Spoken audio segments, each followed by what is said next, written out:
दहशतगर्द सरबजीत सिंह पर हमले में मुलव्विस आमिर सरफराज उर्फ तांबा दम तोड़ गया है। अस्पताल जरा के मुताबिक आमिर सरफराज की मौत खून ज्यादा बहने की वजह से हुई है। आमिर सरफराज उर्फ तांबा को लाहौर में उसके घर में घुसकर मार डाला गया है। पिछले दिनों जब पाकिस्तान में दहशतगर्दी की एक बड़ी लहर आई और उसके नतीजे में हमारी बहुत सी जानें मजीद ज़ाया हुई, तो इंडिया ने एक बड़ी कैलकुलेटेड सी स्टेटमेंट दी है, बिल्कुल पाकिस्तान के स्टेटमेंट की तरह, जिस तरह एक डिप्लोमेटिक बड़े कैलकुलेटेड से वर्ड हैं। आपने तबसरा करते हुए कहा था कि यू हैड इंफॉर्मेशन कि उसमें इंडिया का हाथ है। मकतूल आमिर तांबा को मजमूई तौर पर 4 गोलियां लगी। खानदानी जरा ये बताते हैं कि आमिर को धमकियां मौसूल हो रही थी। The main accused in the murder of Indian death row prisoner in Pakistan, Sarabjit Singh, has been shot dead. Aamir Sarfaraz तांबा वो भाई बहुत ज्यादा इंडियन है उधर है, तो मेरा क्वेश्चन ये है कि इंडियंस की ज्यादा रिस्पेक्ट है या पाकिस्तानियों की ज्यादा रिस्पेक्ट है? मैंने जो देखा है वो तो इंडियन की ज्यादा रिस्पेक्ट है। उसकी क्या वजह? वो तो कंट्री भी इस्लामिक वो जोन सा वो कंट्री है दुबई। हमने इंडियन एक्स रॉ के ऑफिशियल से भी बात की है और उनसे भी कंफर्म किया है कि एक पॉलिसी है to carry out extra judicial killings outside India of enemy agents. India के रिलेशनशिप भारत के रिलेशनशिप ईरान के साथ भी बड़े स्ट्रॉन्ग हैं और इजराइल के साथ उनके डिफेंस एग्रीमेंट्स भी मौजूद हैं। अब फॉरेन में मेरे कज़न होते हैं, वो बताते हैं कि यार अगर उधर इंडियन मिल जाए ना तो वो उसकी पूरे उसको यानी कि करेंगे, सपोर्ट करेंगे, रिस्पेक्ट करेंगे। अगर पाकिस्तानी करेगा ना, अगर 2 पाकिस्तानी एक जगह पे जॉब कर रहे हैं ना तो वो दूसरे को आगे नहीं आने देगा। इंटेलिजेंस रॉ के अंदर ये डिस्कशन हुई कि अगर वो कर सकते हैं तो हम भी कर सकते हैं। CIA भी करती है, हर इंटेलिजेंस एजेंसी करती है आउटसाइड ऑपरेशंस, और तो हम क्यों ना करें। KGB भी उसमें रेफरेंस बाकायदा दी। भाई उसकी वजह ये है कि जो हमारी कंट्री के लोग हैं ना वो जाके काम को तरजीह नहीं देते, जो उधर के लोग हैं ना वो काम को पहले रखते हैं और सीधा चलते हैं।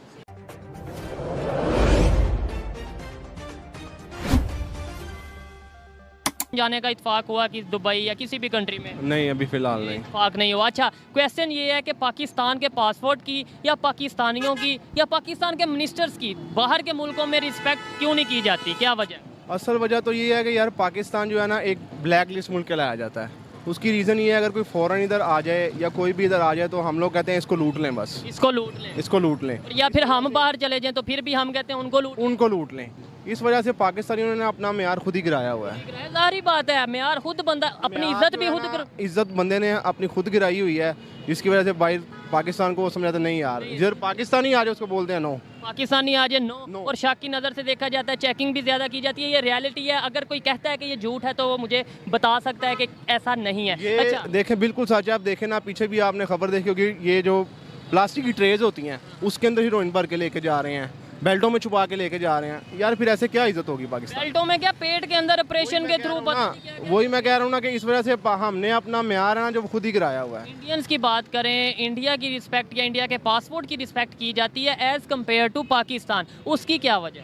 उसकी वजह ये है कि सर अब फॉरेन में मेरे कज़न होते हैं, वो बताते हैं कि यार अगर उधर इंडियन मिल जाए ना तो वो उसकी पूरे उसको यानी कि करेंगे, सपोर्ट करेंगे, रिस्पेक्ट करेंगे। अगर पाकिस्तानी करेगा ना, अगर 2 पाकिस्तानी एक जगह पे जॉब कर रहे हैं ना तो वो दूसरे को आगे नहीं आने देगा।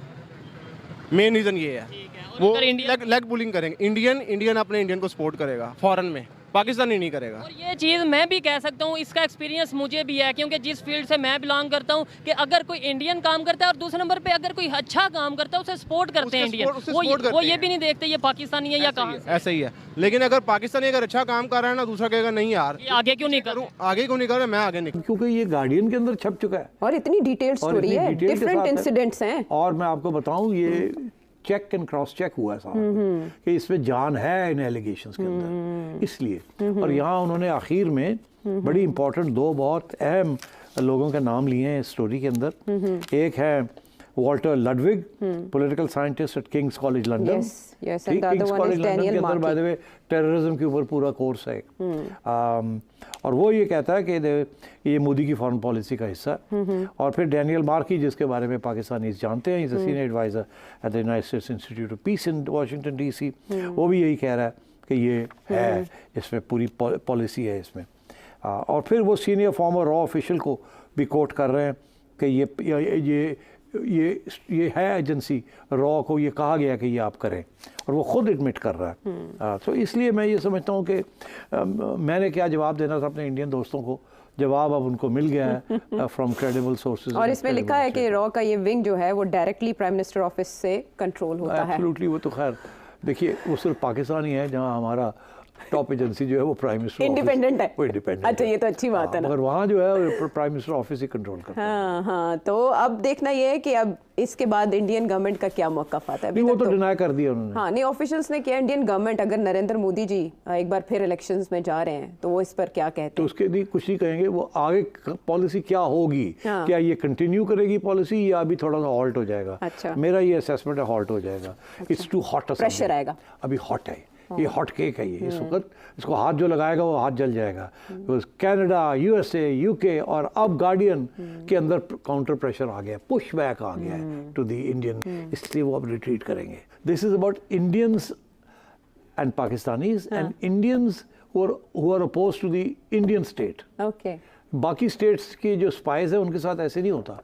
इंडिया यूके के अंदर ऐसी चीज़ें, यूके स्पाइज जो उनके खिलाफ नहीं करेगा। तो this is not about states, this is about India जो समझता है हमारे दुश्मन। इंडिया ने एक बड़ी कैलकुलेटेड सी स्टेटमेंट दी है, बिल्कुल पाकिस्तान के स्टेटमेंट की तरह, जिस तरह एक डिप्लोमेटिक बड़े कैलकुलेटेड से वर्ड हैं। यहाँ पे ये बताना जरूर चाहूंगा कि इंडिया के रिलेशनशिप भारत के रिलेशनशिप ईरान के साथ भी बड़े स्ट्रांग हैं और इजराइल के साथ उनके डिफेंस एग्रीमेंट्स भी मौजूद हैं। इस वक्त तकरीबन 18,000 के करीब भारतीय शहरी जो है वो इजराइल में है और 10,000 के करीब इस वक्त ईरान के अंदर है। पाकिस्तान ने भी बिल्कुल सिमिलर स्टेटमेंट दी है, बड़ी कैलकुलेटेड सी, बड़ा मोहतात अल्फाज इस्तेमाल किए गए हैं। चाइना खामोश है इसके ऊपर। यहाँ ये भी मेंशन करना चाहूंगा कि चाइना गाजा के ऊपर भी इतना वोकल नहीं है, लेकिन उन्होंने साथ एक जो स्टेटमेंट पहले उन्होंने दी है कि वो अगर Russia jump into it they will be militarily supporting Russia against किसी भी रिटेलिएशन में।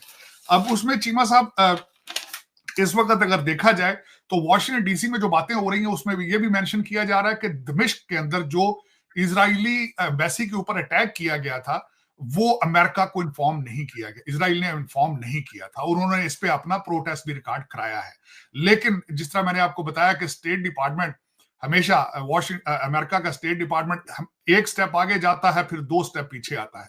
बड़ी टाइट सिचुएशन में इस वक्त अमेरिका फंसा है। उस पर मैं ये भी कहना चाहूंगा, स्टेट डिपार्टमेंट में जब मिस्टर मिलर से ये क्वेश्चन किया गया था कि जब दमिश्क के एम्बेसी के ऊपर अटैक किया गया था, what you think about it, उन्होंने इसका जवाब ये दिया था कि हम अभी रिसर्च कर रहे हैं कि ये एम्बेसी थी भी ये नहीं थी। तो दर हकीकत अमेरिका के हालात इंतहाई खराब हैं। उसकी वजह यह है कि एक साइड पे उन्हें ये